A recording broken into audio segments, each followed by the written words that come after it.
Today we're going to be going over the ultimate summer fragrance buying guide if all you really care about is getting compliments and smelling good to people. These are all guaranteed to be mass-pleasing, versatile scents that you'll actually get a lot of use out of. These aren't the type of fragrances that you buy and they just sit on your shelf because you feel as though you can't really wear them. It's quite the opposite. We're sticking with all designers today, and for the most part, all of these are pretty affordable. We have one or two outliers that are going to go up over $100 a little, but we've also got plenty that are going to be a lot more affordable as well. So no matter what your price range is, we'll be able to help you out. This first one is Mr. Burberry Element. It's got juniper, mineral notes, ambergris, and even some almond in here.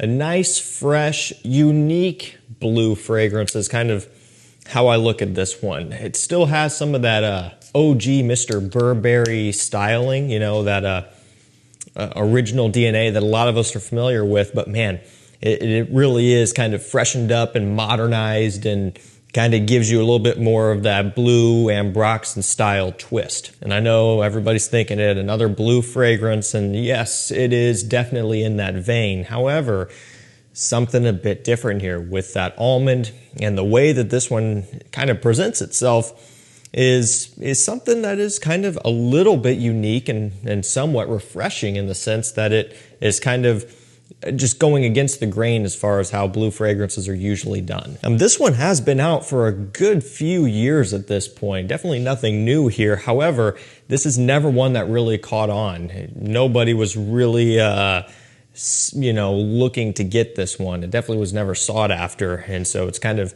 just been under the radar. I've had it for quite a while though, and I've always enjoyed it, and it's one that I've recommended to people. Whether or not it's going to be something that is, completely blows you away and is the most unique thing that you've ever smelled, unlikely to be the case. But again, that is not the goal for this video. We are simply trying to smell good to as many people as possible, and this type of thing will be perfect for that. And I'll drop a link down below where you can purchase this and everything else we talk about in this video. This one can be a little bit tricky sometimes. It is in stock right now, but you kind of have to catch it when you can because I don't know if it is discontinued or not, but it looks as though maybe it is, but you can still buy it right now. This next one is cheap, and we're talking, $20 to $25 usually for this one. I've also had this for a very long time. It is Original Penguin Premium Blend. This one's got salt, sea notes, mint, lime, and a nice musky driftwood accord. This stuff is wonderful. I'm telling you, it is way better than you would expect it to be, especially for a $20 scent and from a brand that is not renowned in terms of making fragrances. This isn't, one of the big expensive designer brands. It's not even one of the more affordable designer brands that is common, like a Calvin Klein or something like that, where they have made so many fragrances over the years and they're always cheap. This is from a brand that you just don't really ever think about. And so you might think that it's not that good, but it really is. And it's kind of surprising. It's fresh, it's green, it's minty, it's oceanic. It has that saltiness as well. It is really, really pleasant. This is perfect for vacation. This is perfect for a day at the pool, at the beach, just kicking back and having a nice relaxing time. And because this gives off that type of feeling, it's a great compliment puller. People smell this and it's something that just puts you in a good mood. It's really hard to go wrong with this. One of the gripes are going to be performance. Again, we're looking at $20 to $25. If you want something that performs better, a lot of the times you have to spend more money. So in this case, not a performance beast. It's cheap enough that you can just, hit 15 or 20 sprays if you need to, reapply if you so choose, but ultimately for the money, this is still a great scent. This next one is also pretty reasonably priced. I think it's around $35 right now. It is Dunhill Icon Racing. This one has grapefruit, orange blossom, lavender. Smells awesome. Is it familiar? Definitely. What is it close to? Well, it's always kind of been compared to the Invictus series. Maybe the original. I've seen people say a little bit of Invictus Aqua. And hey, your opinion is just as good as anybody else's, right? As far as how that goes with fragrances in general, everything is subjective, and I definitely see where everybody's coming from with this. Has a little bit of just the general bubblegummy, sweet, fresh, citrusy, fruity DNA that's been used across a multitude of scents. It kind of has a little bit of everything going on here, but with just the faintest amount of a slightly warm, spicy kick as well. Predominantly fresh, but just a little bit of an extra bit of complexity, if you want to use that word, behind it to kind of change things up a little bit. This one is also nothing new. It's been out for quite a while, and when it first came out, it was pretty popular just because of the comparisons, right? But also because really, as far as the Dunhill icon lineup goes, the flankers are few and far between. We've got a few, but not a lot. But this is one that did catch some hype, and for good reason. At this point, you don't really see anybody talking about it, but it is still an amazing compliment puller. Very wearable for just warm weather in general. So this next one, actually the next two, are going to be a little bit more expensive here, but still within range and well worth the money for what you get in return. This one is Chanel Allure Homme Sport.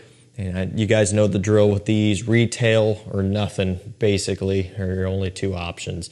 But, you know, luckily at this point, the retail price of this is in line with a lot of new release fragrances at discounters, really, especially when you look at the small bottle elixirs and stuff that are out these days. It makes this look not so bad anymore. This one has orange and some aldehydes, a bit of tonka bean in here, and even the faintest amount of vanilla, although those two, and especially the vanilla, aren't all that prevalent. The tonka bean more so than the vanilla, but mainly what you're getting is the orange, C notes, aldehydes, all of that freshness off the top. That is what Chanel Allure Homme Sport is all about. And this is just one of my favorites. I still wear this stuff all the time. Just the other day, I wore this and Allure Homme Edition Blanche mixed. I've also layered this with Allure Homme Sport Extreme. I like to layer them because you get bits and pieces of each. And for me, I like that lemon smell mixed with the predominant freshness of Allure Homme Sport. So that's one way I like to go about it. But I still, again, I wear this stuff more often than you would expect. And that is coming from somebody who has so many other things to wear. People think, oh, it's so basic. Maybe it is, but this is what I gravitate towards. Sometimes you just want something that's easy and that gets the job done and requires no effort, no brain power. And this is just spray it and forget it type of thing. And that's what I love. And that's really what I reach for anymore, because otherwise you spend too much time getting overwhelmed by trying to pick out something else. Just isn't worth my time. This is super wearable. This really is an everyday signature scent. Any time of year you could pull this one off, although I do prefer it in the summertime. An amazing compliment getter, and that's no surprise coming from Chanel. Pretty much anything that they put out is going to smell amazing to people, and this is no exception. Popular for great reason. Let's go for Le Beau Paradise Garden. Kind of a hot choice right now. I know everybody's probably talking about this stuff. Same thing with Flower Edition. I really like it too, but this one's a little bit easier to get on discounters for a little bit of a better price, and it still is, you know, one of my first choices when it comes to this lineup in particular. This and Flower Edition are really my two favorites right now. And don't get me wrong, I love the original Le Beau. I love the Le Parfum. The entire lineup is good, but man, these past, or these most recent two releases within this lineup, big improvements to me. Paradise Garden in particular, this one here has more of a green aspect to it, some mint, geranium kind of combinations going on there, mostly mint.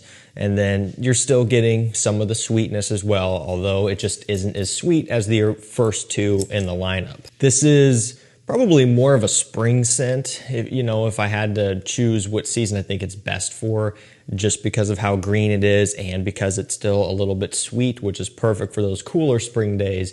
But make no mistake, this is still wonderful for summertime, given that it has a bit more of that freshness to it. It really excels when it's warm outside, and you want something that has a little bit of a sweetness to it. Not everybody will, but if you do, this would be one that I would go for. You guys know I love John Varvatos, and XX Artisan is one of my favorite modern day John Varvatos releases. They put out quite a few that just were skippable, I don't know, a few of the Nick Jonas flankers, and nothing against Nick Jonas. It's just those fragrances, they were really straying away from like the OG John Varvatos stuff, and it makes total sense. the landscape is completely different these days, and they have to keep with the times or else they're just not going to stick around. So they were doing that, but then they came out with this, which I wouldn't say it goes back to their roots, but it was a step in that direction a little bit. This one has bergamot, vetiver, bitter orange, some Sichuan pepper as well. So it's spicy, it's woody from that vetiver, and the vetiver is a nice, versatile iteration where it is a little bit soapy and clean, but it also has kind of a slight earthiness to it as well. It's really well balanced. And then you're getting, again, that bitter orange, which ties all the way back to the original Artisan. You're getting some fresh bergamot off the top. So this, again, to use the word, is a very well balanced scent from start to finish. It's just the right amount of fresh, the right amount of woody, the right amount of soapy clean. You know, just it's something that you could wear for any situation. If I had to choose, you know, I don't know. I tend to wear it a lot in summer and spring, mostly. Fall and winter, this just isn't my first choice. It just doesn't make sense when I could wear something that it's gourmand and sweeter and really holds up better in winter.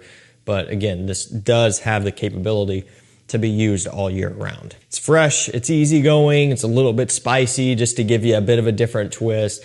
Yet another great compliment puller that kind of is unique. So if you do want something that stands out a little bit more compared to a lot of what you're used to smelling these days, this one's one I would look into. Ferragamo Uomo Casual Life is up next. Believe you're looking into the $30 range for this one.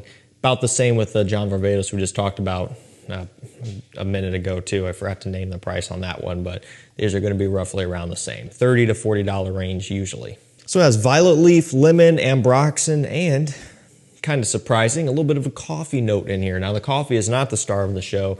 The main accords are going to be those fresher notes that I listed off there in the beginning. This is a predominantly fresh scent, but with a little bit of a twist. The violet leaf gives it this watery feel, which it pretty much always does, and that's what I like about it. And that's what gives it the summery type of feeling that this one gives off. Casual Life, while it sounds kind of weird, it does fit the scent where it's just a laid back, casual smelling, fresh scent. No, you know, extremes about this one like with the original Ferragamo or even Uomo Signature, where they're both on the very sweet end of things, especially the original Uomo. This is not anything like that. It's just kind of more under the radar, more laid back, just more of a versatile type of scent that, you know, anybody would like. We're going to finish this video off with Myslf Le Parfum. This one has a bunch of orange blossom and amber, ambergris, ambroxan, ambro fix, whichever one they wanted to use this time around, that's what it has. Basically, fuzzy ambroxan. You do get some woody notes in here as well, and the faintest amount of vanilla. You know, it makes it sound like not a summer scent. I still prefer it in summer. This is nowhere near sweet enough to be worn as a dedicated winter scent. It's just, again, I'm not reaching for stuff like this in winter. You can, absolutely, if you have a limited collection and you want to wear this in winter, it has the performance to do so. It'll hold up. It will more than get the job done. But, you know, when people look at this and they say, oh, it's got vanilla, you know, maybe a bit of patchouli, it's too sweet for summer, it's a winter scent. It's more fresh than sweet. I'm wearing it in summertime. I'm wearing stuff like Angel Share and Straight to Heaven and Roja Enigma and things like that in wintertime. Those are winter scents that hold up to really cold temperatures. This is not my first choice. And it might not be my first choice for 100-degree summer days either. It's definitely kind of a push and pull, a little bit of a balancing act here. If it's a normal, seasonable summer day where it's, you know, 80, 82, maybe even into the, you know, mid 70s on that rare occasion or something, then this is one I'm going for. I'm not wearing it in the extremes in either situation, hot or cold. And so that's kind of what I look for in this one. Easy to hate on because it's a new YSL. It's a new lineup and they're all kind of basic looking on paper. But when you smell them, they don't smell like anything else really from the brand. And so that's a bonus. Alrighty guys, there you go. A few fragrances that are just great for compliments for summertime. It's kind of like a buying guide if you want to think of it that way. I'll drop links to everything down below. Thank you so much for watching. Stay safe, stay healthy. We'll see you tomorrow with another one. Take care.